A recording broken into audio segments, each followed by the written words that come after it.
All right.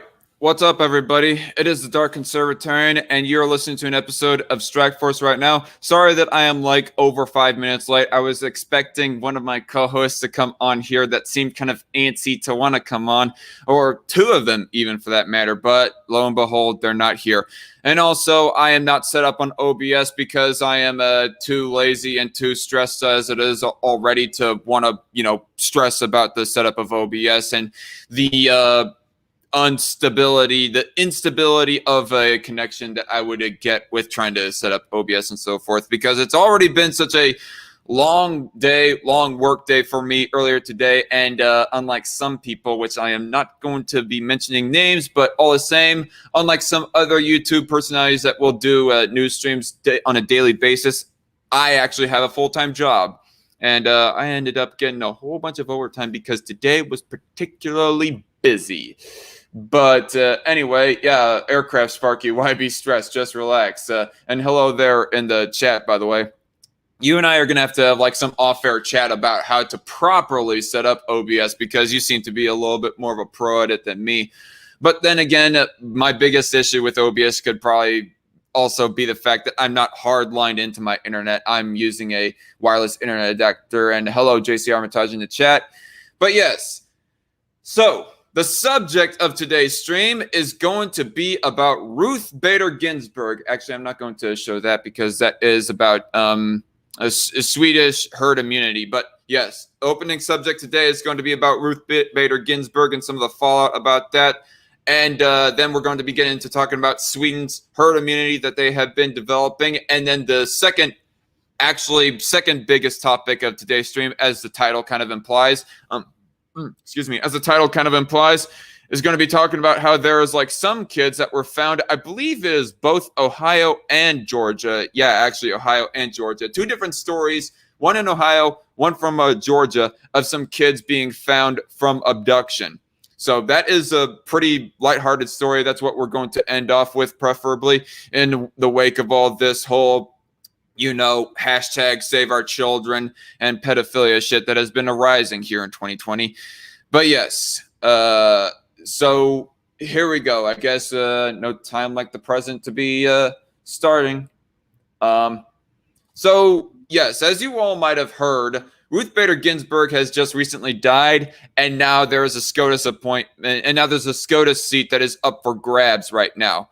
At least traditionally speaking, anyways. From what I know, anyways, it's not like technically constitutionally mandated that there be 9 SCOTUS judges, but that is like the typical tradition, and people just like look to fill it and so forth, which is understandable, I get, but yeah. And so in the fallout of all this drama over the SCOTUS judge, the Mitch McConnell and the House, or not House, excuse me, Senate Republicans have been itching to want to get a SCOTUS appointee in, for Trump to choose an appointee and for the Senate to start voting one in. Trump, I don't think, has announced it yet. Dark Pirate should be your anarchist name, says Four-Eyed Wraith. Okay. Thanks for the compliment, but nonetheless. But anyway. And so, of course, Mitch McConnell is saying, let's do it right now before the election. Whereas 4 years ago, when Antonin Scalia had died, he was all like, let's wait until after the election. So there is a bit of hypocrisy, I am going to say right off the bat. And I kind of posted about this on Twitter as well, is that Mitch McConnell has shot his own party in the foot with that saying. Like, with the saying, let's wait until after the election to appoint, a SCOTUS judge. And now he is all like, let's do it right now before the possibility of Biden become president and so forth.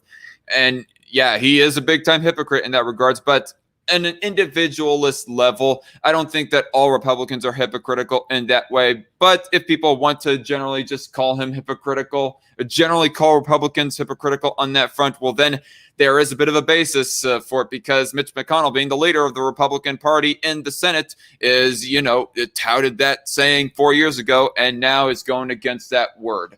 But yeah, anyway, so we finally have one of our co-hosts joining us, Reckless Trucker. How you doing, motherfucker? Hello. You're not tipsy. Error. You're not tipsy this time, are you? No, I'm drunk, clearly. Oh God, dude! Please have a little bit more professionalism during these streams. But then again, it's probably the one thing that makes these streams all the more entertaining, because sometimes I get a little bit more rambly. But yes, Ginsburg, and so what? I'm just going to say, as Aircraft Sparky is kind of more or less saying here, it's really not hypocritical. Too long to explain in text. I will say that it is more or less a legitimate tactic, but Mitch McConnell phrased it completely wrong when he said, let's wait until after the election. The way that I would have phrased it is I would have possibly used the election as a I don't know, the presidential election as weight in the argumentation over who should be SCOTUS judge.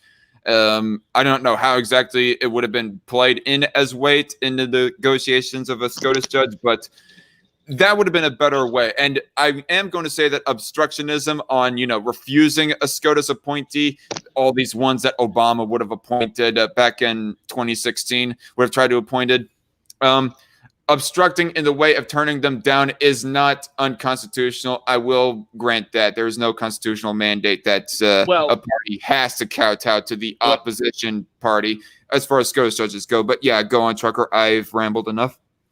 Well, I know exactly where Aircraft is going to go with this also. Hello, Sparky Larky.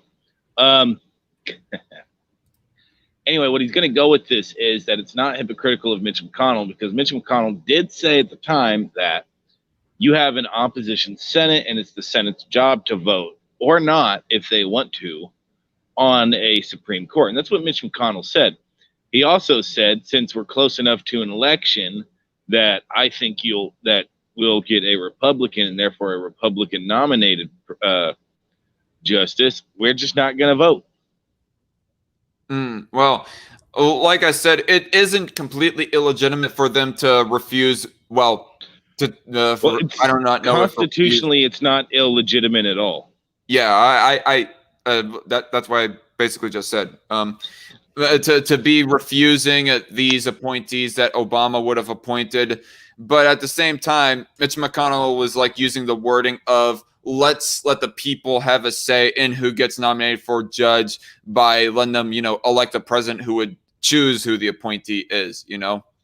Well, the thing is that he only used that phrasing, I think, once or twice. His main point was, being the opposition, we're just not going to work with you on this because we don't trust whoever it is you put in. Yeah, and it is basically, for lack of better wording, a war within the game of politics. They are basically enemies. I don't know. I just I find it to be a very bad precedent of what Mitch McConnell has set and how he worded it, at least. I said, he worded it that way once or two times. But here's the thing: the other part of this is, and he shot himself in the foot for that. Yeah. Well, his wording was stupid as fuck. But they're politicians. What do you expect? Right. But the other part of this is what did you see? What Lindsey Graham's comment on it was? No. He said after the Justice Kavanaugh debacle, his thought process on Supreme Court judges has changed in the matter that he doesn't want any Democrat to ever put in a Supreme Court justice ever again because of how horrible and, evil they were last time when handling Kavanaugh. Mm-hmm. And I got to agree with him, but I'm surprised it took them this long, considering they pulled the same crap with Thomas Clarence. You mean Clarence Thomas? I said Thomas Clarence, didn't I? Yeah, you said Thomas Clarence. You said his name backwards. Although that's what he gets. It's really not surprising because he really does have a first name for a last name, which is odd. And he has a last name for a first name. Really does. He really does. Well, I don't know. Clarence could, equally speaking, be a last name as much as it could be a first name. But I'm going to chop it up to his parents being black. Oh, jeez. You're going to get Strikeforce canceled. Damn you, Trucker. But anyway. Cancel trucker. Whatever will he do with his trucking money now? Yeah, but anyways, what was I gonna say? I will say that there was a meme that I had run across that was shared on Facebook. Actually, I'm not showing the meme right now, honestly, but the meme like raised a good point. It was this one girl that was reacting like with two pictures. In one picture, she was all calm and laid back. In the next picture, she was like screaming forward. I think that was like one of the vlog videos that went viral of, you know, the one in her car. Yeah, something like that. But basically, the first text was all like realizing that it's okay, that you know that things will be fine as far as SCOTUS judges go, because Republicans do not have a a firm 60-point majority to be able to nominate somebody. But then in the next text, when she's screaming, it says, remembering that Obama's nuclear option could be used right now to, with a bare, simple majority, nominate a SCOTUS judge. Well, I'm going to quote Mitch McConnell here. If you do this, you will regret it. Right. Mitch McConnell will regret it? No, that was Mitch McConnell's response to the nuclear option before they did it. He got on the floor and he said, if you do this, you will regret it. Well, right. Surprise, exactly. surprise. And my thought on that meme was, who knew that small r republicanism, the form of government that would keep in check the majority so that they do not completely stomp the minority, who knew that small r republicanism could work in the favor of the Democrats and the left as equally speaking as Republicans and the right? Makes one wonder. So that's the reason why I had this. Almost as if this is meant to be balanced. Exactly. So thus why I had this stream labeled as the way it is. Ruth Bader Ginsburg shows the left should be for republicanism. And when I said republicanism in the title, I'm not meaning the party ideals. I'm talking about the form of government that we have set up for within our, the United States government. And slowly people can say that we're becoming more kind of oligarchic, if that's even a word, but we're also becoming more democratic as opposed to Republican in our form of government at the same time in a lot of ways. Like people, like the nuclear option, that was one thing. Making it so that senators are elected via the people of their appropriate states instead of the legislature of the appropriate states, that was another thing that made us more democratic as opposed to Republican. And when it comes to forms of government. And the constant call to abolish the Electoral College as well. Another way that the left has been trying to make the U.S. more democratic, more majoritarian democratic. But lo and behold, this is a very example. And as you can see, I have like two articles cited. This one from the Libertarian Right Heritage, or libertarian-ish right anyways. And then the other from The Guardian, which is from the left. What do you say, Trucker? Hello? Hello? Hello. Oh, yeah. Gonna say hello. I can hear you. Anyway, I was gonna say real quick on the comment of America being oligarchic, la la la la. That's been the case since the damn Kennedys in like what, the 40s and stuff. Like just to complain about oligarchy like behavior in the country now is silly. And then also real quick.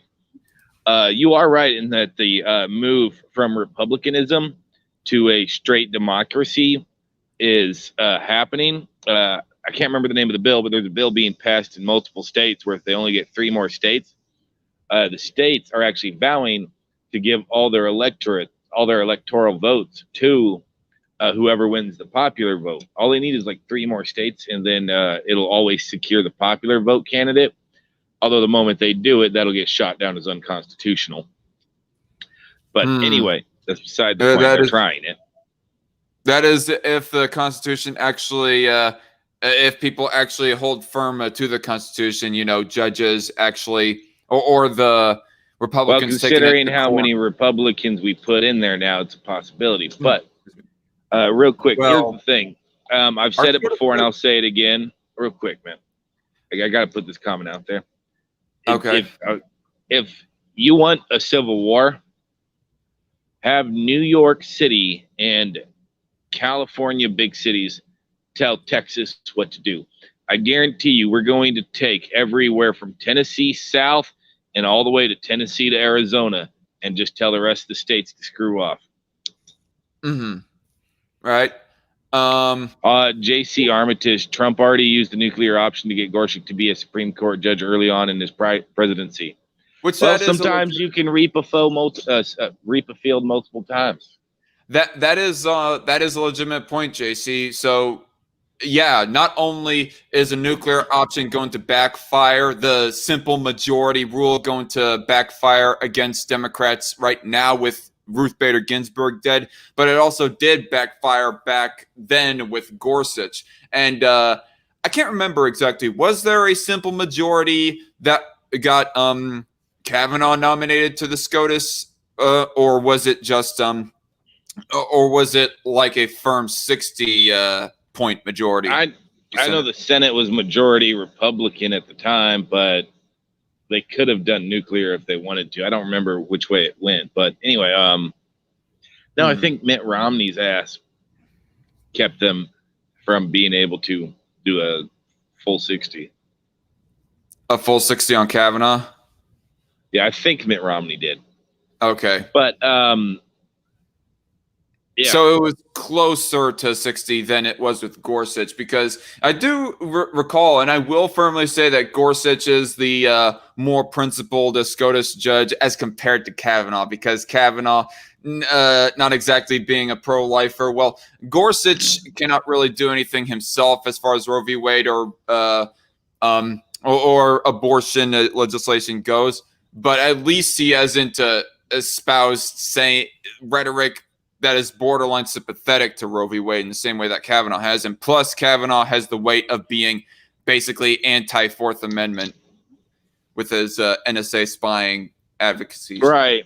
No, I agree with you there. And when it comes to Kavanaugh on the matter of abortion, the thing about him is that he simply said he wouldn't vote to overturn it. But I got to agree with Thomas Clarence here. You said abortion deal. Damn it, I agree with Clarence Thomas here that, quite frankly, the way that abortion was passed through federally is unconstitutional. They literally read it into the right to privacy as being a thing. And it's like, that's not how this works. That's not how any of this works. Right.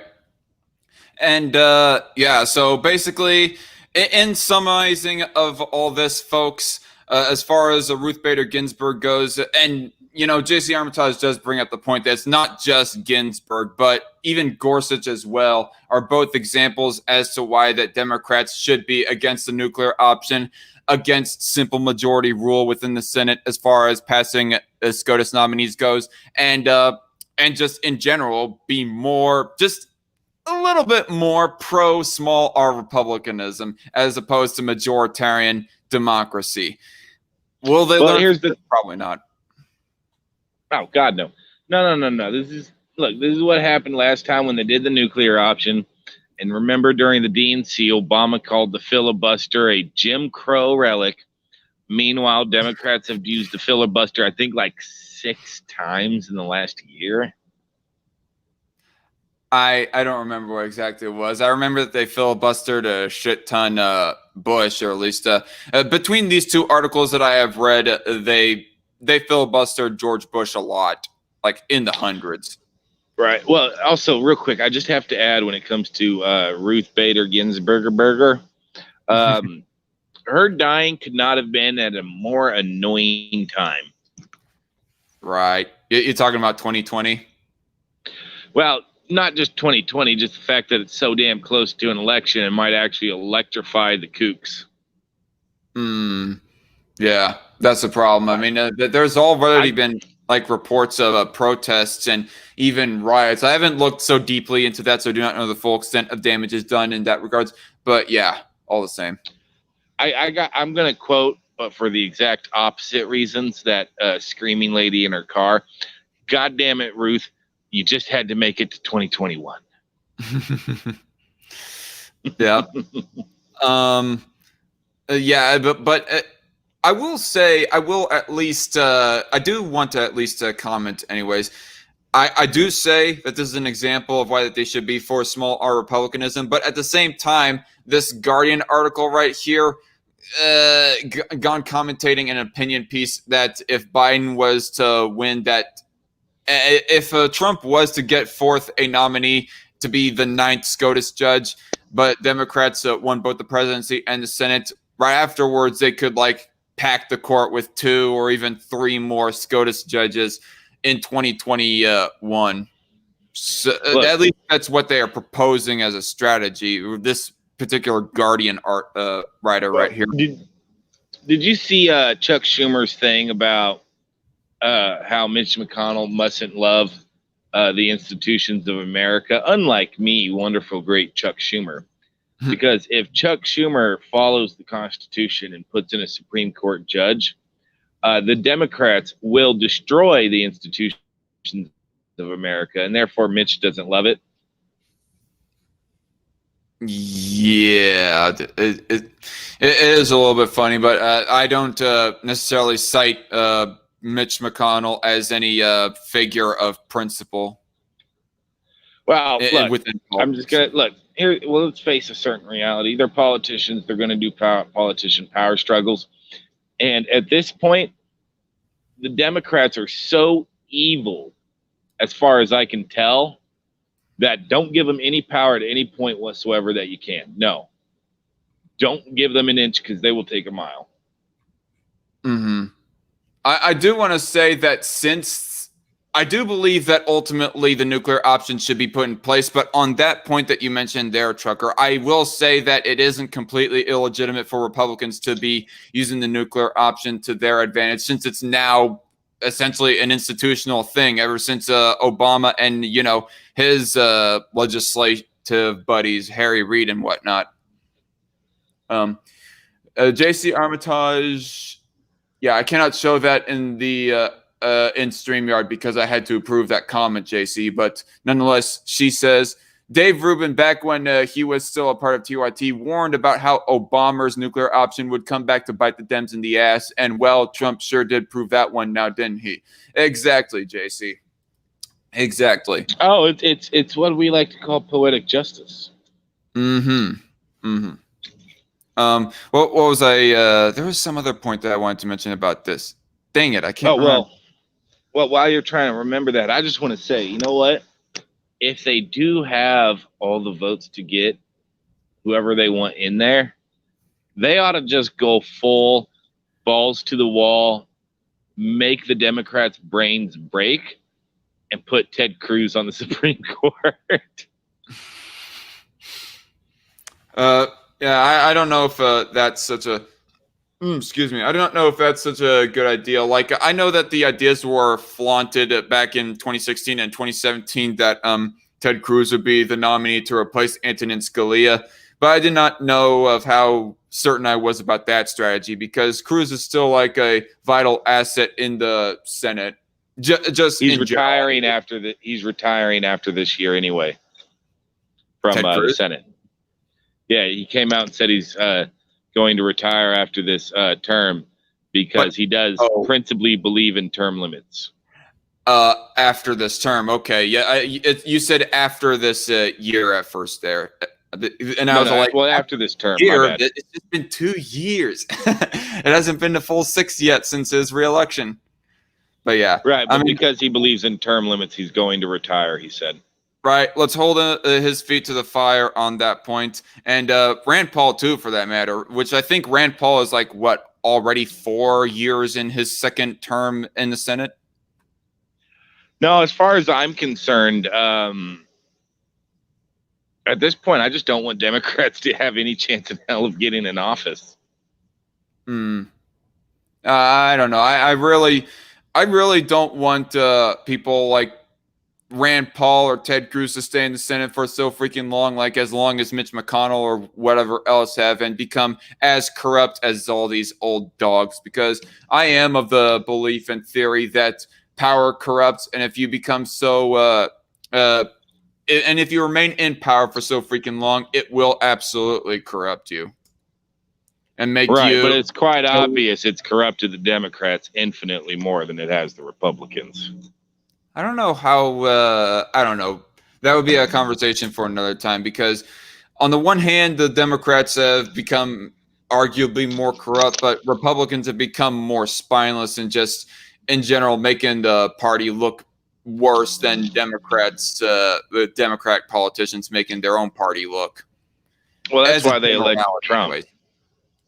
Anyways. Right. Well, okay, that was a special case of Democrats making their own party look bad.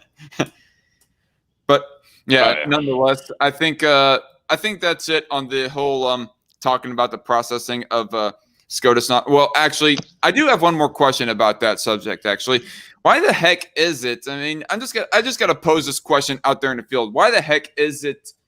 I mean, if this Guardian article writer right here is posing the idea, the theory that Democrats pack the courts in 2021 if they win both the Senate and the presidency, why didn't Obama do that back during 2009 through 2010? Oh, well, that's simple. The Republicans currently like the structure of the Supreme Court, and they just did not have the votes. I believe it's the Senate that sets the number of Supreme Courts. No. I'm not asking why didn't Trump do that back in 2017 and 18. I'm asking why didn't Obama do that back in 2009 and 10?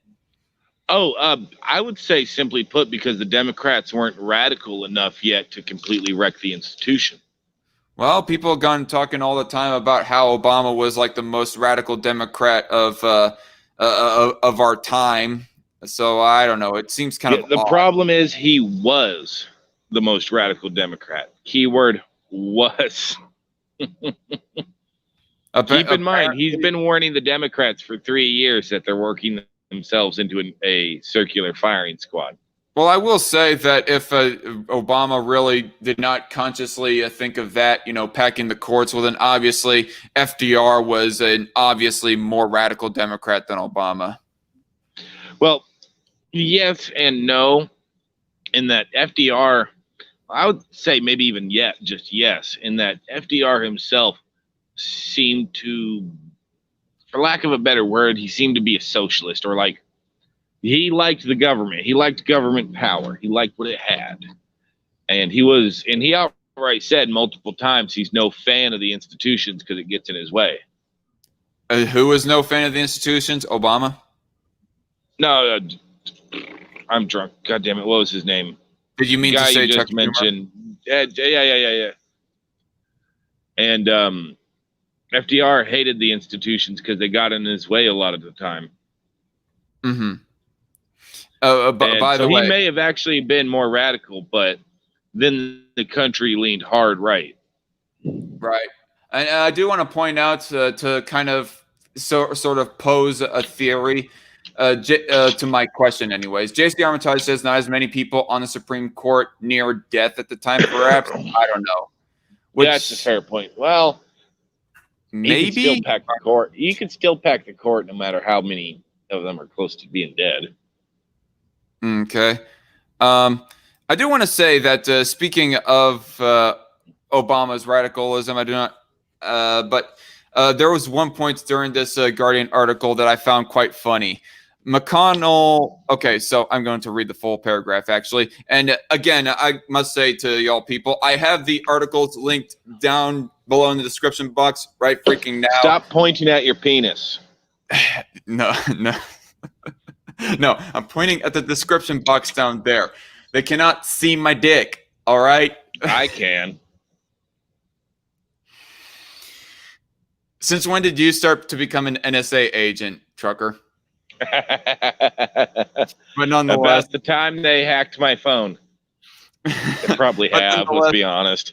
If you guys want to read these articles yourself, which I've already pre-read these first 3 articles that we are featuring, so I'm not going to read them live on here. But if you want to read them yourself, they are in the description box right now. But just to point out this one paragraph on The Guardian, and chuckle he should, referring to McConnell. McConnell's cynical distortion of the Senate's role in judicial confirmations has served his party well. In 2017, McConnell used the so-called nuclear option to end debate on Neil Gorsuch's nomination to the Supreme Court. Gorsuch was Trump's pick to fill the vacancy that Obama had chosen Garland to fill. McConnell insisted this was simply payback for Harry Reid's use of the same option in 2013 to remove obstacles to Obama's lower federal court appointments.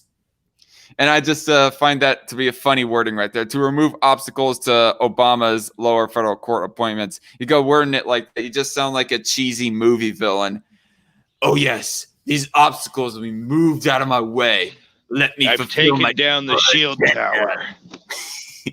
Orcs, now run in. And then fucking Antifa comes in. Setman 1000. Did Reckless Tucker suggest that he is in your lap, Dark Con? Yeah. Hey, I'll sit on his lap. Oh, geez. No. Don't even think about it, you fat ass. Fine. I'll sit on your face. Oh, God. That's more gross. I know. I'm already drunk. This is going horribly. I don't want your fat, hairy ass on my face. Hey, I wax. No, I don't wax. Anyway, to stray away from the raunchiness, JC Armitage, don't forget that FDR and Mussolini complemented each other's economic and even social policies. Seems pretty radical to me. Yep. Oh, yeah. He just like Mussolini, he liked socialism more than he did capitalism. I mean, I used to think that Obama was like the worst president of all time back in the early days, but the more older and more mature that I get, I gotta say that Woodrow Wilson, especially FDR, and maybe even Nixon for that matter, were worse than Obama because, I mean, Obama was bad. Don't get me wrong, but Obama wouldn't have been able to do the same shit that he was able to do without even Nixon's actions of, expanding bureaucracy and so forth. Oh, so, no. Yeah. Well, Woodrow Wilson's problem was that he was like the great appeaser of our enemies at the time, and he just let everybody roll over us. FDR loved government power and thought that, us smart boys can decide what to do with your money. I do want to say just a little annotation to everybody that I do not typically trust the Guardian as a news source. I was mostly using them as a baseline to remind myself and my knowledge about the nuclear option and the simple majority rule, because last I checked, it was not repealed, the simple majority nuclear option, as far as Senate SCOTUS appointments goes, SCOTUS appointments from the Senate goes. But yeah, and last time I heard it was not repealed. Real quick, I want to mention something. I love how right now Democrats are, because of RBG's death, they're trying to appeal to the love of the institutions of America. The institutions, Mitch. Come on, Mitch. Right? And meanwhile, they're the only ones I can think of that have actually put laws in place that alter the institution. Indeed. Repeal. Well, besides Nixon, but I mean in my lifetime. No. I gotcha. I hear you. But yeah, the thing that I was going to say about this particular Guardian article as an example is why I don't typically rely on Guardian really is because it seemed that there was some disingenuousness on the article writer's part. Like they said specifically that the Democrats at the time during FDR, rightly so, obstructed FDR from packing the courts, whereas they had no comment to nowadays on the idea of whether or not Biden should pack the courts, which I just found that to be slightly disingenuous on the writer of this article when I was reading it. I mean, you guys read it yourself and come up with your own opinions. But generally speaking, Guardians, I don't trust them. But what were you about to say, Trucker? Look, here's the way I view that. What they're doing is one of those, technically fact checks. You know what I mean? Like, for example, like if you say that Nancy Pelosi is considering packing the courts, and they say, well, no, she didn't technically say that, but it's like in response to the question of packing the courts, she said, I do have many arrows. Like, well, she said she'd be willing to pack the courts. But because she didn't technically say it word for word, technically, you know what I mean? Right. Yeah, I know what you mean. So I get what you're saying. Also, I'm just wondering how far along into the process. Oh, go ahead. So an expansion of your point right there. So I guess technically the Guardian article could be implying advocacy for Biden to be packing the courts. I don't know. I could possibly be strawmanning right there, but I'm not going to stake any claims in that. But moving on from that, though, there's another facet of Ruth Bader Ginsburg that I want to real quick. I'll let you go last right here, Trucker. Go on. How far along into the process of turning into a banshee do you think Nancy Pelosi is? What do you mean how far along the process? I think she already is. Right? Her teeth are falling out. Her face is about a foot longer than it used to be. Yeah. The skin's pulled tight. No, her skin is not really pulled all that tight nowadays. I mean, I remember Botox. Like I remember, like back during the Obama years, that she used to have this fake sort of pulled back look with her face, but now she's looking baggier than I've ever seen her face. Like holy crap! Like the droopy naked lady in It too. Oh, good Lord! FYI, people, I never watched It. Any of the It's, not the old one, not the remake, and not the sequel of the remake. But anyway, there's another facet of Ruth Bader Ginsburg that I want to tackle before we move on completely from the subject of Ruth Bader Ginsburg. So ever since Ruth's death, she has been like alleged to have been advocating for lowering the age of consent for sexual acts to 12 years old. And I gotta say that by the time that she had died, I wasn't going to be like all the leftists were in regards of David Koch saying, I'm about to mute you, Trucker, if you will not mute yourself over your coughing and burping. Holy shit. I got them there COVID burps. But anyway, as I was saying, when she had first died, I wasn't going to be like all the leftists were to David Koch and be all like, oh yeah, she died. This is a great thing. Until I heard about the allegations of her advocating for lowering the age of consent. And I was thinking to myself, damn, if this was true, then I was going to be full on willing to say, well, then fuck her. Yeah, it was probably a good thing that she had died. But I decided to look further into it. And at first, I had read some article that was, for those allegations, that believed those allegations, and provide some PDF file of a Susan Hirschman from a lady named Susan Hirschman, who got originally talking about Ruth Bader Ginsburg and what her positions were back in 1993 when she was originally being nominated for SCOTUS judge. And so basically that was where some of the claim comes from. But then I gone researching even further and gone reading into Reuters, and I'm convinced so far, and this being like the year of pedophilia, basically, where pedophilia is like one of the staple issues of 2020 most uncomfortably. And I'm probably going to get a whole bunch of dislikes for this, like my video talking about Tom Hanks and how I have to press X to doubt on the allegations of him supposedly being a pedo. I have to doubt the allegations of Ruth Bader Ginsburg being for lowering the age of consent, because as this Reuters article has gone explaining, and like I said, this will be linked down in the description box below, and I've already read it. Basically, what they explained Ruth Bader Ginsburg's position to be, what she was attempting to do, was not lower the age of consent back in, I think it was the 70s of when that they were supposedly quoting her to have said this. She wasn't saying lower the age of consent on sexual acts. She was trying to rework some of the minutia as far as laws against rape goes, that something should not be considered rape just because you are an adult. Even if you're younger, it still should legally be considered rape. Basically, how is the layman's way that I can explain it. But she wasn't saying that it should be okay for kids to quote unquote consensually, as some of the pro-pedo anarchists. What do you mean? What do you mean? She was trying to make it harder to charge people with rape. She was trying to make it easier. No, she was trying to make it easier to charge people for rape, and that the charging people for rape of a victim, that the victim's age shouldn't hardly be taken into consideration as to whether or not the crime is defined as rape. So So what it sounds my like base, is she my was base, trying to make it so that statutory rape was less of an issue, which I still have a big fucking issue with that.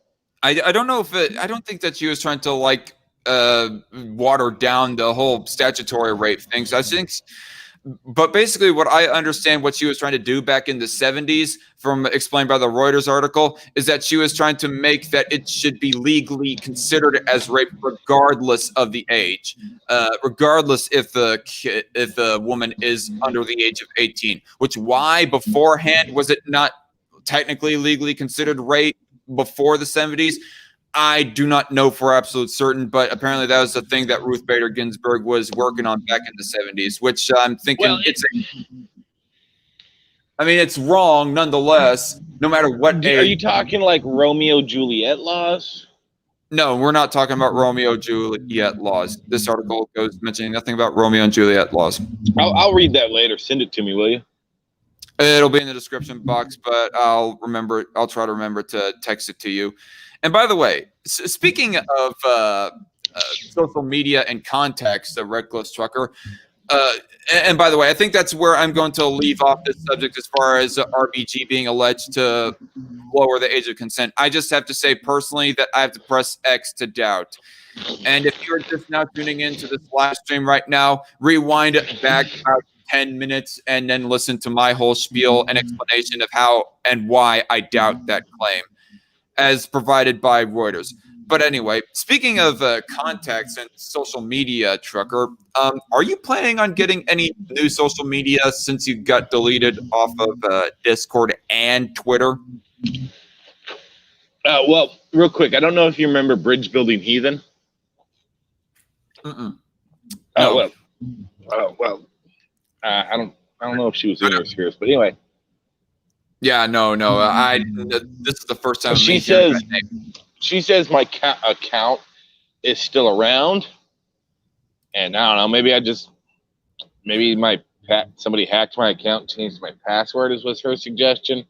But if somebody hacked my account, that's adorable, because the moment you say anything lefty, everybody's gonna go, "What?" I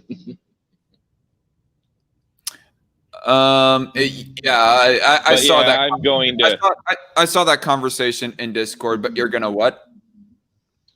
But I'm gonna try to get up on Discord again. I'm gonna start making videos again soon, because I'm hella bored. I got hella thoughts on things, and basically I've taken the last 6 months to think, because this new leftist stuff is bizarre, and it needs a lot of thinking.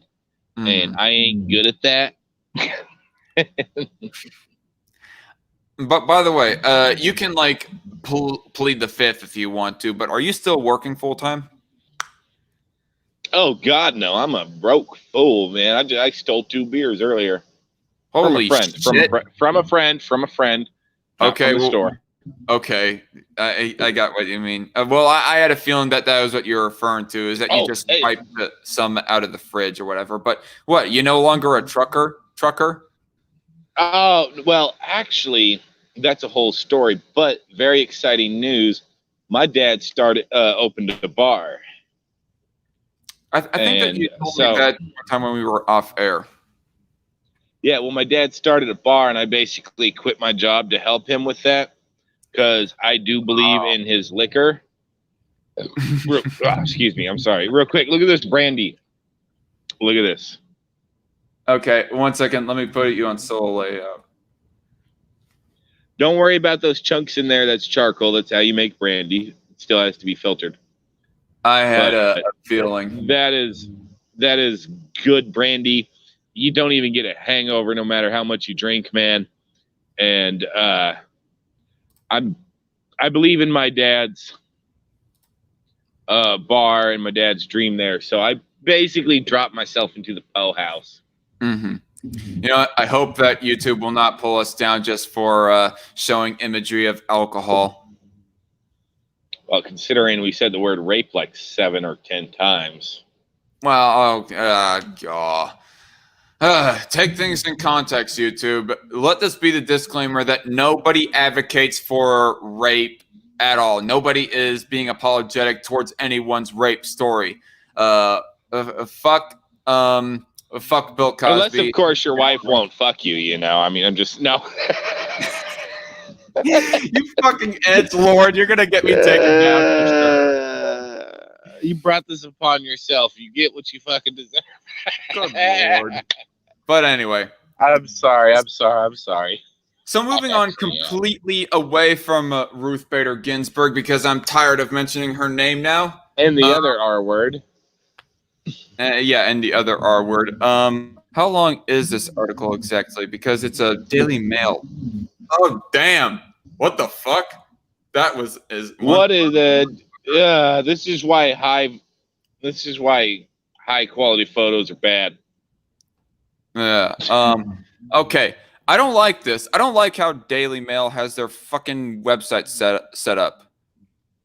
Wait, I'm starting to remember. Isn't Daily Mail like one of the publications that made apologisms for cuties? Because if so, I feel like I feel dirty and feel like I should close this down. Daily, if it's leftist, then the answer is clearly yes. Well, okay, Daily Mail I always understood to be like fairly down the center, or at least what's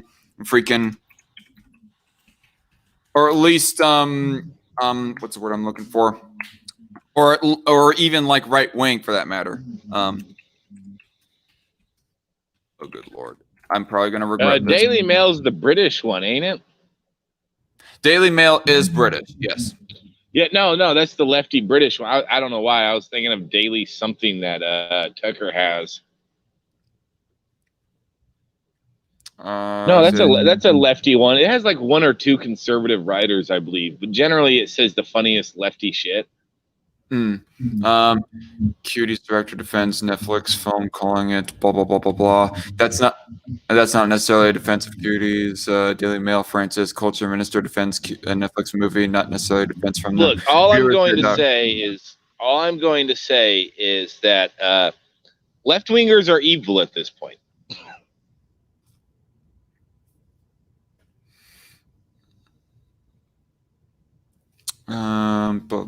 Keep in mind that every generalization has an inherent hashtag not all. Netflix movie Princess I can't remember exactly. I think Daily Mail was the one that wrote an article that was something like the right's creepy obsession with cuties, and they were trying to say that the right is obsessed with cuties and it's creepy, and it's like no. Oh. The right finds it creepy, and therefore, look, morality policing is wrong 90% of the time. Morality policing on cuties is right. And well, Babylon Bee said it best when they did a parody in which they were like, Netflix, to show that murdering puppies is wrong, Netflix killed 1,000 puppies on camera. Yeah, that's what Netflix just did. Oh, well, like, yeah, I gotcha. Like, I get the point that the show, I mean, the movie Cuties was trying to say is that this is wrong, but you can't say something is wrong and then go ahead and do the thing to prove your point. That's exactly. It's fucked up.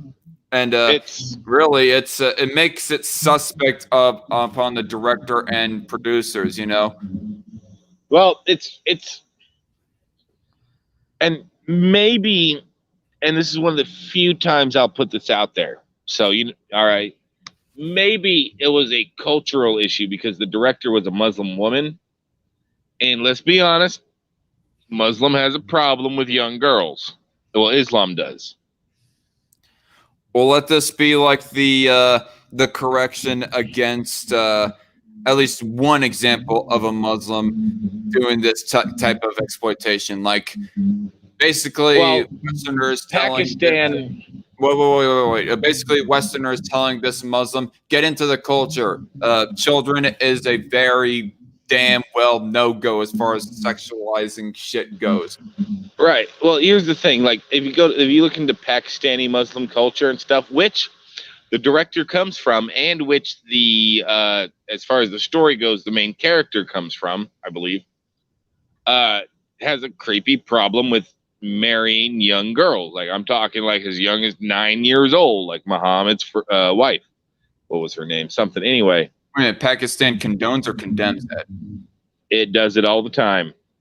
Condones it. Okay. Yeah. And I get that the director was trying to say this is an issue in Islam. And at the same time, she's trying to say it's an issue in modern Western liberalism. And I agree with her absolutely that that's true. The sexualization of our culture is bad. And the sexualization of young girls in Islamic culture is bad. I still don't. But think you don't. No. But you don't prove your point by sexualizing young girls to make people feel awkward. Well, fuck yeah, and stop me if it seems like I am like strawmanning you, but I don't think that nullifies her from being harangued for this shit. No, it absolutely does. It does. I'm not saying she shouldn't be harangued. I'm saying all of the criticism she's receiving and all of the, quite frankly, vitriol she's receiving is 100% valid. And at the same time, she's trying to make a valid point. Basically, she's trying to be a good actor. She's trying to be a good actor and failing horribly. And she deserves to be harangued. And she deserves. Are you sure you're not okay? You're good actor. You're talking about by actor. She's you mean trying, good faith actor. Yeah, she's trying to act in good faith to show that sexualization is wrong. I still have to press my doubts. I'm sorry, Trucker. I mean, no, I get you. But read or watch. I don't know if there's a video of it, but I read the transcript of the interview with her about it, and it seems genuine. Although obviously, reading you can't get tone of voice. Well, she does genuinely seem to personally have issues, because keep in mind she comes from a conservative culture. And look, with the sexualization of kids, but at the same time, the right wingers are right, and I'm a right winger too. The woman, what she did to prove her point is wrong, and it's creepy, and it is the sexualization of kids. And as far as I'm concerned, she should at least serve jail time for that. Maybe, perhaps, depends on where. Like, if she did it in America, and if the laws are there, yes, fucking do it. I'm just going to say, folks, that unless there's evidence of her actually fucking kids, I don't think she deserves a death penalty for it, but she definitely deserves some time in prison for doing at least this a few months or a year to show her no. I think it definitely should be more than just a few months. Well, I'm just saying, like, because the problem is she didn't technically do anything illegal, or else Netflix would have never let it go. That's the problem. People argue about but legal and moral is not the same. Legal and moral is not the same. I'm just going to premise people that even if the cuties is, whether or not it is illegal or not, I still think it should be if it's not illegal. Right, I agree. Well, let me word it this way real quick before we move on. I am not defending cuties, and I'm not defending the director of it, the writer and director. She was writer and director. And neither is he defending Netflix, y'all. Both of us. No, I don't like Netflix. There's a reason I do a lot of pirating. You just admitted your crime on my stream, Trucker. How dare you? Oh, God. Joke online, technically. I'm going to win with technicality in a court of law. Unless they clip that part. Anyway. Just get on with your asshole. My point, I'm not defending the cuties or the director. I am saying that she's trying to make a point of sexualization being wrong, and the point she's trying to make is a good one. However, she deserves the book. She deserves everything we can throw at her, excluding like murder or terrorism, because that's always bad. But you get my point. Like, what she did was wrong. What Netflix did was wrong. And I agree that modern Western liberalism is too sexualizing, in that Pakistani Islamism is too sexualizing of young people. But you don't prove that point by then doing the exact thing you're criticizing.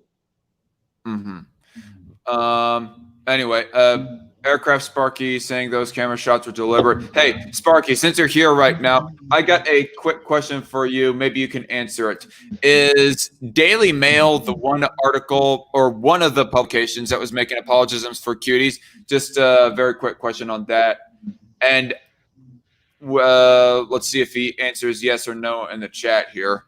Or maybe he does remember. Maybe he doesn't know. I don't know. If you don't know, well, then you don't know, Sparky.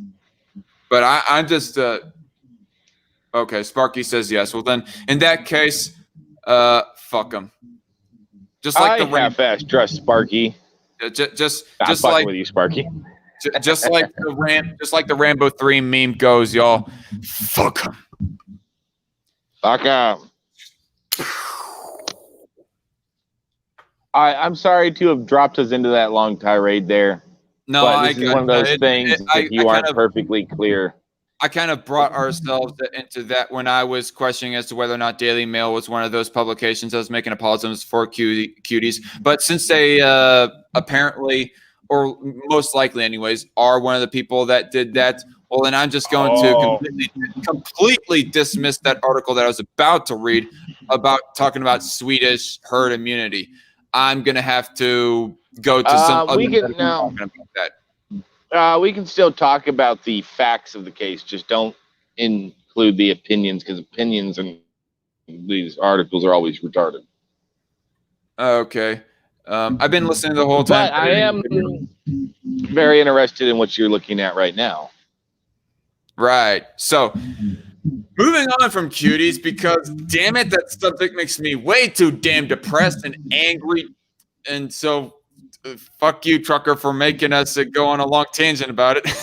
You're the one who started it. I blame you. I yeah. take no responsibility for my actions. Oh, God. But anyway, so moving on from that, though, from that depression, let's talk about something that's a little bit more enlightening. I've got two stories lined up, and they're rather short articles talking about how some kids were saved from abduction, basically. One story in Ohio, one story in Georgia, and I saw this story was being shared around on Facebook, and I thought to myself, well, actually, it was a meme that was showing the title of one of these stories, and the text was saying, "Why doesn't the mainstream media make this go nationwide as far as the knowledge of it goes?" And I thought to myself, you know what? I ought to do an effort to try and raise awareness to these stories myself. Do my small part, even though I don't get a whole lot of viewership on these live streams right now. I'm only sitting at 7 watching right now. But nonetheless, I wanted to do my part. I asked them for the articles, and she gave some articles to me, and we're about to read them. But right after Trucker says what he wants to say real quick. Real quick. About because I've been seeing those too, and I've been leaving these responses, but not enough people are seeing them, and it's annoying the hell out of me.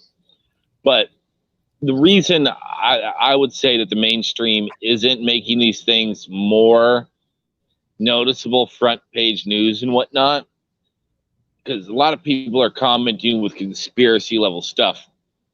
And what annoys me about conspiracy stuff is it's not nuanced in any way, shape, or form.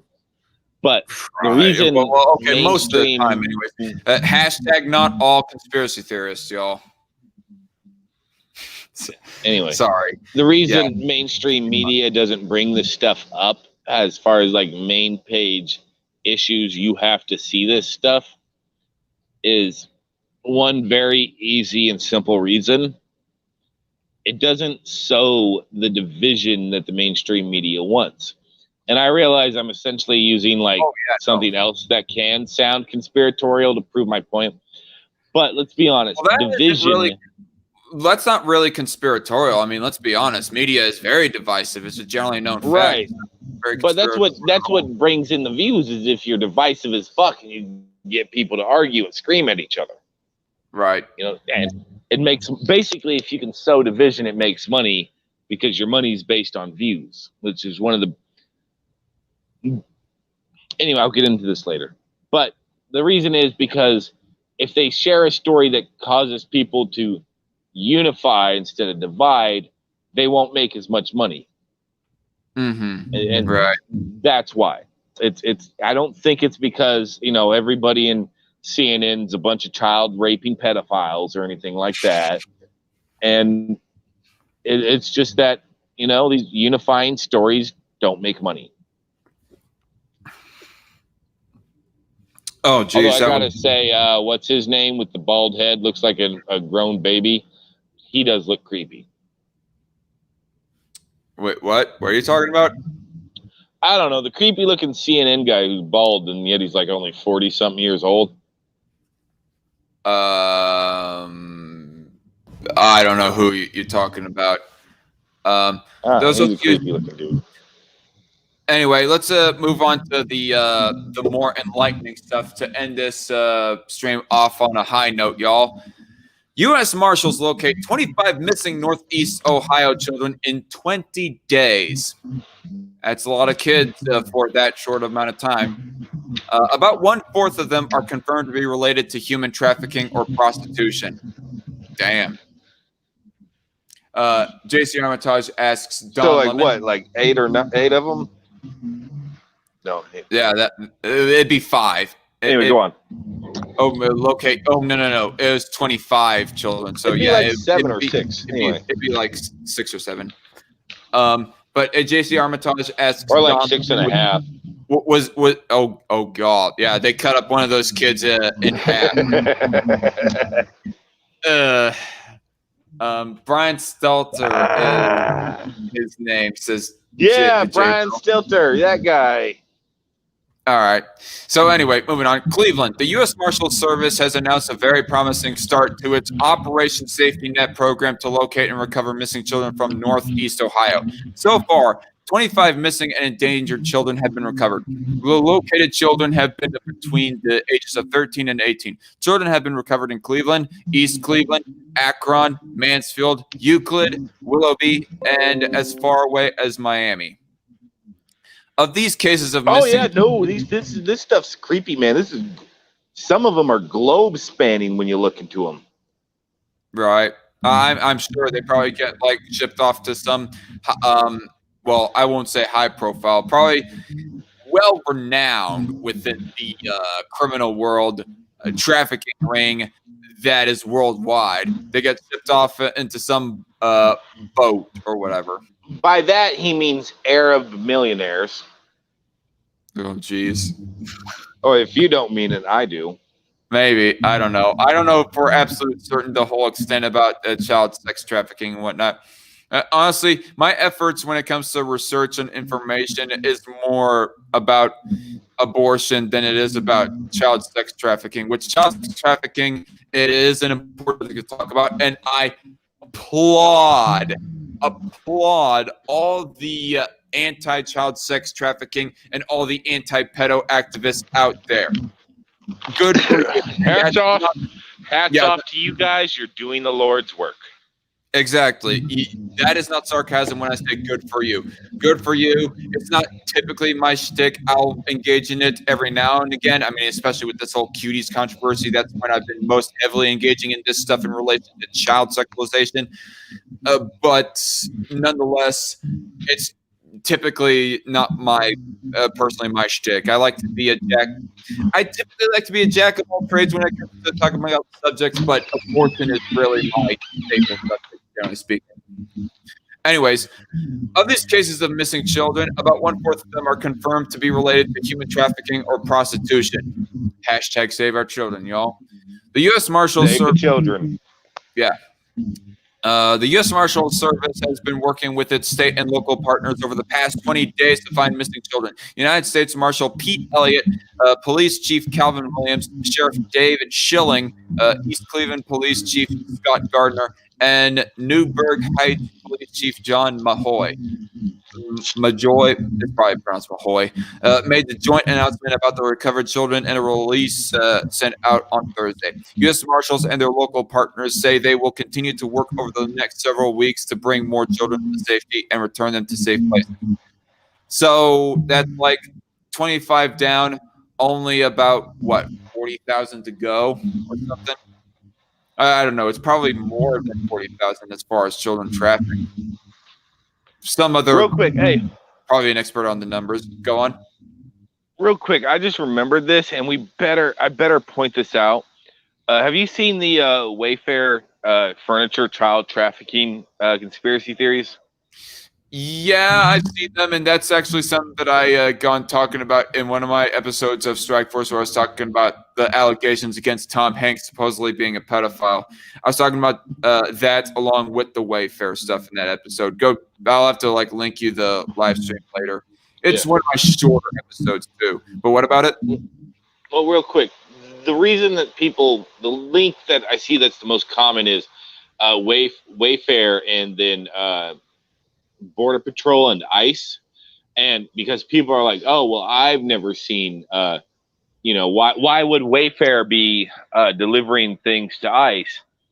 And the reason is because when people see, especially because of the leftist media, the Border Patrol and ICE detention centers, they're only ever seeing temporary detention centers that are basically just quick holding areas that people are processed in, and then they're sent to areas that, if they're adults, are similar to a low-level prison, which are actually surprisingly nice, better than most of the houses I've lived in. Honest truth, really. I've lived in some garbage places. And the kids are sent to what can be qualified as school and summer camps rolled into one, but with a bit more restrictions as far as things you can and can't have, knives and shit. How that's related to Wayfair? Well, the conspiracy theorists think because a bunch of kids went missing in the files of Border Patrol, that the kids were sold to Wayfair by Border Patrol and then shipped to pedophiles all over the world.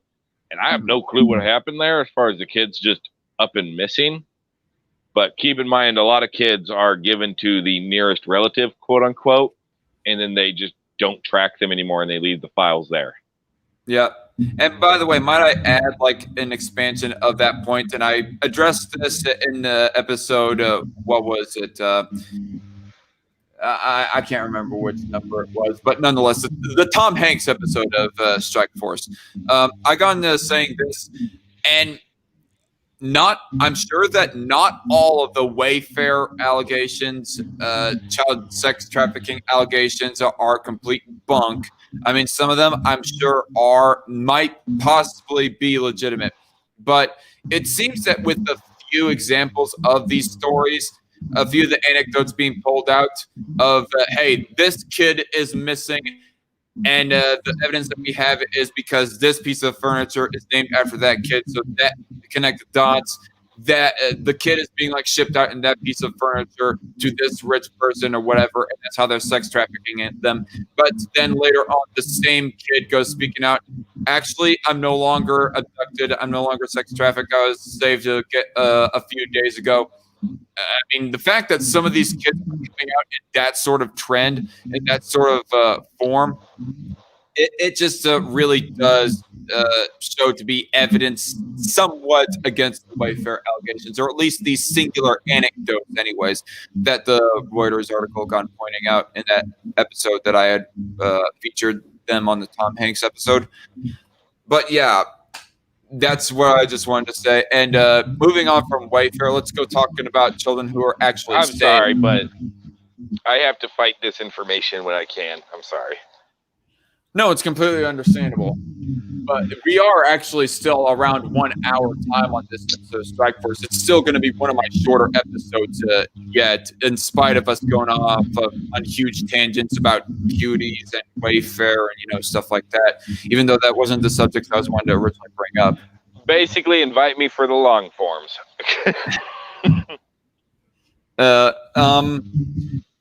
Although this episode probably would have been a whole lot longer if I did actually have an article talking about Sweden's herd immunity that wasn't from the Daily Mail, which I'm going to have to go back and edit the description box now that I've gotten rid of that article. But nonetheless, let's move on. This is from WSBTV.com, a more local news site. And the last article that I read, it was a local news site too. But WSB-TV says nearly 40 missing children rescued during Georgia sex trafficking bust. Atlanta. More than 36 children are now safe after being rescued during a sex trafficking bust involving state and federal agents. Okay. I do not know exactly how the breaking of the Constitution comes into play with federal agents getting involved, but I am going to say with utmost confidence that the Constitution probably doesn't have hardly any legal or moral bearing on whether or not that federal agents in general should get involved with this shit. So, constitutional arguments aside, this is righteous right here. No matter who it is that is making these sex trafficking busts. What are you about to say, Trucker? You said, Trucker, what was he about to say? I was going to say, hell, I sent money to the guy that beat pedophiles to death with a hammer. Oh, yeah, the vigilante justice. I sent money to that guy who beat pedophiles to death with a hammer. No, I heard what you said, and I was just saying, oh, yeah, vigilante justice for the win. That was it. Anyway, Channel 2's Gwinnett County Bureau Chief Tony Thomas. Trucker, are you a few seconds behind in my audio? I don't know. Stark County. No, I'm kidding. I might be. I don't know. I think you are because you're responding like a few seconds too slow for some reason. All right. Un momento, por favor, senor. All right. We're going to still continue on with reading this article while he tries to fix this shit. All right, he just left. He's probably going to be back here in a bit. Channel 2's Gwinnett County Bureau Chief Tony Thomas learned that the bust, dubbed Operation Not Forgotten, spanned 20 counties around metro Atlanta. For 2 weeks, U.S. Marshals, fugitive hunters, and other agencies scoured North and Middle Georgia looking for missing and exploited children. In all, 26 endangered children were recovered and another 13 missing children were found. U.S. Marshals Service Director Donald Washington said that authorities fear the children were all already or potential victims of sex trafficking. So, good on them for busting these pedos from, abducting these children. For real, homie, for real. For real, yep.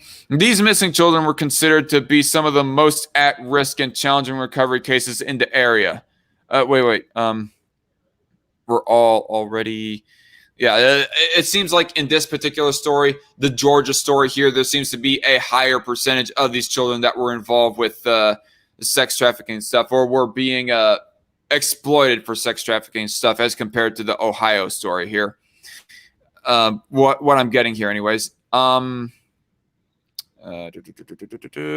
Let's see. These missing children are considered to be some of the most at-risk and challenging recovery cases in the area, based on indications of high-risk factors such as victimization of child sex trafficking, child exploitation, sexual abuse, physical abuse, and medical or mental health conditions, authorities said. Other children were located at the request of law enforcement to ensure their well-being. The operation spanned across 20 Georgia counties. Sources said children were found in Gwinnett, Fulton, Clayton, and Forsyth counties, among other places. 9 suspects were arrested. And promptly murdered, hopefully. Hopefully. Go ahead. Resist. child sex trafficker, resist. All I'm going to say is that pedophiles are not people. Exactly. By all means, resist, sex trafficker. Resist. I dare you. Oh, you're resisting. You're resisting. Thank you. Dead. Boom. Oh, he was resisting arrest, man. I had no choice. Yeah, that was the excuse when really the moral intention was I wanted to kill a pedo. And if that's like really okay. In all reality, folks, I do not know if any of these officers really did have an itchy trigger finger, and much less successfully did kill any of these pedophilic sex traffickers right here. But nonetheless, it would have been a great, glorious story if that were actually the case. But I hope that all these suspects who are like contributing in this sex trafficking, I hope that they at least get life in prison, if not the death penalty. Fuck them. Fuck them.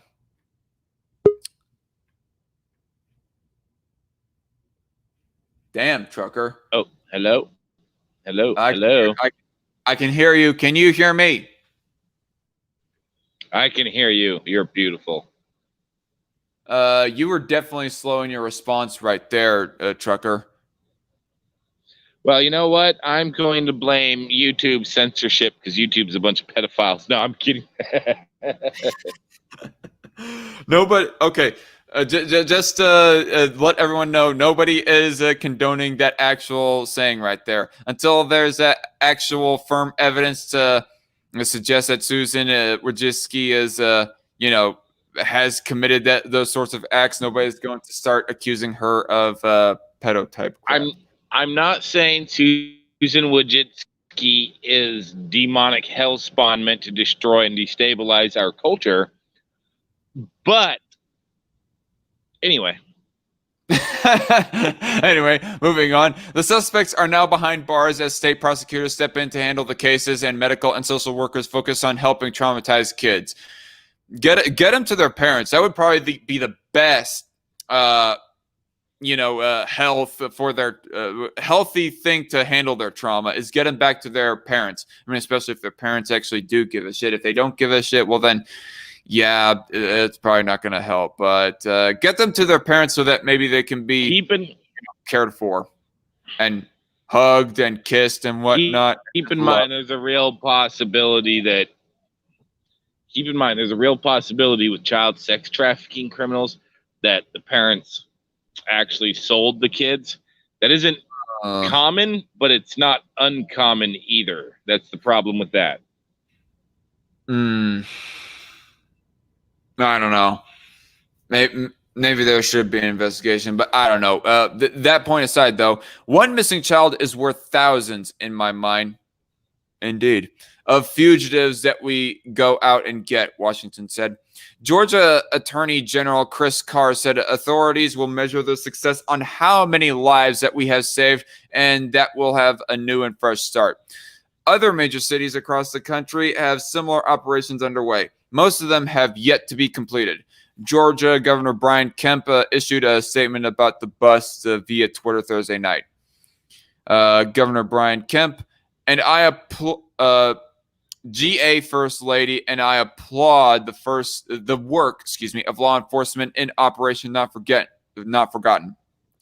We'll continue to work around the clock to bring an end to human trafficking and ensure the perpetrators of this evil industry know they have no place in our state. And so that is, well, actually, wait.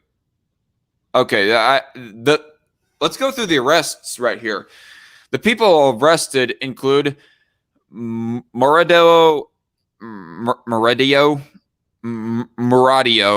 Amos Bendelli, arrested in Port. Muradio Amos Bendel. Okay. Excuse me, I'm more of a gringo than even you, trucker. Pinche gringo no habla español. Exactamento. Whatever. Arrested in Port St. Lucie, Florida. Warrant for rape out of Conyers, Georgia. Trey and Moore, DeKalb County, sex trafficking and probation violation warrants. James Garcia, arrested at a motel in Clearwater, Florida, warrants out of Whitfield County, Georgia, aggravated child molestation. Okay, yeah, definitely. Death. Your punishment as Judge Dredd here is death. Aggravated, preferably slow. Aggravated sodomy and incest with a minor. Jesus. Hello, darkness, my old friend. I've come to talk with you again. Anyway, Faye Smith, arrested at a motel in Clearwater, Florida, warrant for probation violation. Sally Garcia, arrested at a motel in Clearwater, Florida, interference with child custody. Zachary Bailey, arrested in Columbus, Georgia, human trafficking, enticing of a minor for indecent purposes, and enticement of a minor for solicitation. Stanton Kazi, arrested in Jasper, Georgia, registered sex offender, arrested for probation violation. This guy, probation. This guy shouldn't have been on probation. Okay. He shouldn't be alive.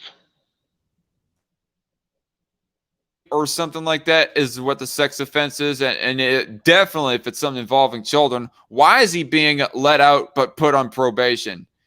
He shouldn't be let out in that case. Damn it. Kirk Waters, arrested in Newton County, Georgia, felon in possession of a firearm. Okay, that's... Well, okay. Depending on what the felony is, that's not as bad. But Travante... Well, he was connected to child trafficking. Okay, yeah. He was involved in... Keep in mind, every single one of these people is going to be getting new charges in relation to these arrests with child trafficking. Good point, Trucker. Good point. Travante Sharif, arrested in Newton... County, Georgia, interference with custody and obstruction. And that is the end of the article. I almost cut it a little bit too short there, but yeah, that's the end of it, folks. And wait. Overall, real quick, if you want to go into that Sweden stuff, I do have a lot of information on that. Okay.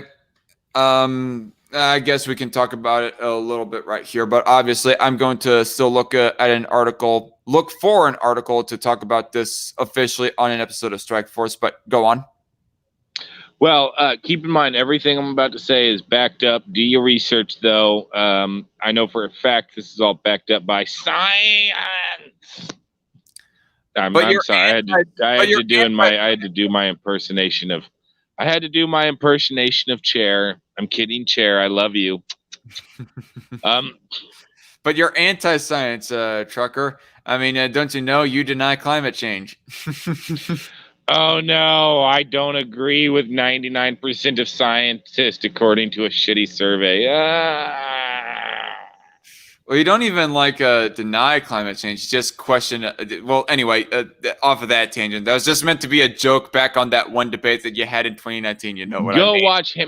Go watch me make Ham punch a wall. Anyway. Go on. It was his desk. Anyway, when it comes to the just like that. Oh, so good. So good. You know, I still send that to friends and family to this day. You were saying, though? Ham. The troll face enlarging. You have that your editing was so good. Oh, thank you. I appreciate it, Trucker. But sorry, I did not mean to derail you. But backed up by science. Yeah. Science. Immunity. Well, there's this weird thing where it seems because the current coronavirus is related to the cold. A fair amount of people who have had the cold already actually have something called T-cell immunity, which basically means anything that attacks that cell or that part of the cell is ineffective. So a fair amount of the population is technically already immune, which is happened every time there's been some kind of plague or pandemic. I mean, Ireland was completely untouched by the Black Plague, for example. But anyway, Really? yeah. Oh, yeah, yeah, yeah. I'll have to look back on that. Go look at old school Black Plague spread maps, and you'll see that Ireland is completely untouched. All But, right. You're saying though? Anyway, but that's because it's related to the cold virus, and I'm not saying it's the same thing as the cold, but it's related to it. It's just the so flu. A fair amount of people, right? So instead of 60 or 70% of people needed for herd immunity to have caught or been vaccinated by the virus, that is, instead it seems to be a much smaller amount, depending on the population, anywhere from 30 to 50%. All right, right. And along with that, there's other things where, for example, certain people, for whatever reason, when they catch the virus, just don't spread it. People Right, who are immune to it and get the antibodies don't spread it. Well, there seems to be a certain amount of the population that are capable of catching the virus, but for whatever reason, they aren't capable of spreading the virus, or at least they're not as capable. Basically, they don't create as much of a viral load. Therefore, it's not as easy for the virus to spread, it seems. Okay, basically, they just have antibodies of the virus. Well, no. That's the people who had the cold and therefore T-cell immunity. But certain amounts of the population are basically like, you can think of it as half immune, where they can catch it, but they don't spread it easy. Okay. Yeah, I know that there is like some mixing of the numbers. Like CDC gone admitting, and I had featured an article on a past episode of Strike Force about this, that they were basically including all the people who had just mere antibodies for COVID-19, that they were including those in the numbers of people infected with COVID-19 to sort of artificially inflate the numbers. Well, they've been weird about that, and I can actually point to you why that happened. Excuse me, sorry about that. Is the why really that important? I mean, it still seems like the numbers are not exactly adding up what people were making it to be, all the scaremongers and whatnot. To an extent, why is important in that the government accidentally incentivized an exaggeration of the virus. So basically, what you're saying is when it's they not closed down entirely the CDC's fault. Well, it really, it's mostly the state's faults.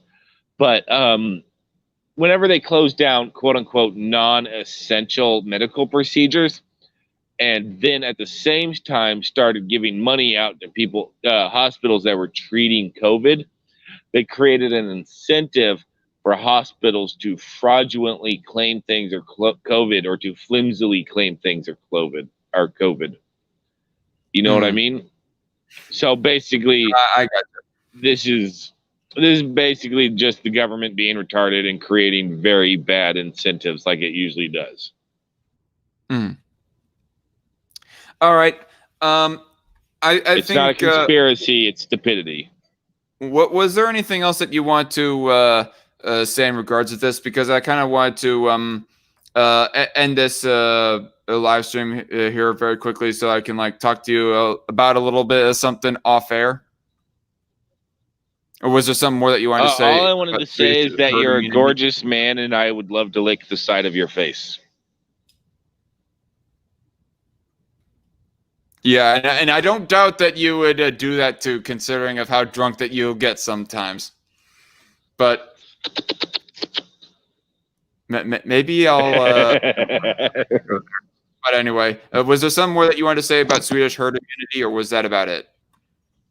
Oh, well, just that Sweden backs that up, especially everything I just set up, especially considering that Sweden's one of the only countries not going through a second spike. Keep in mind that all second spikes are is a continuation of the first spike. You know, that's all it is. All right. If you flatten the curve, you create a second spike artificially, basically. Well, anyway, on that note, folks, I think that's where we're going to leave it off. And yeah, to that, I have to say, hashtag save our children. Have a good night. Save the children. Exactly. I even have it featured on this live stream. Hashtag save our children. Keep the hashtag going. Raise awareness to human trafficking, child sex trafficking, particularly. And we applaud all those who actively and more passionately than me or my co-hosts do, participate in activism against that. Anyway, so I'm the Dark Conservatarian. This is my co-host, Reckless Trucker. I'd like to, again, thank him for joining on here. And see you all later. Have a good night, a good weekend, and God bless you all.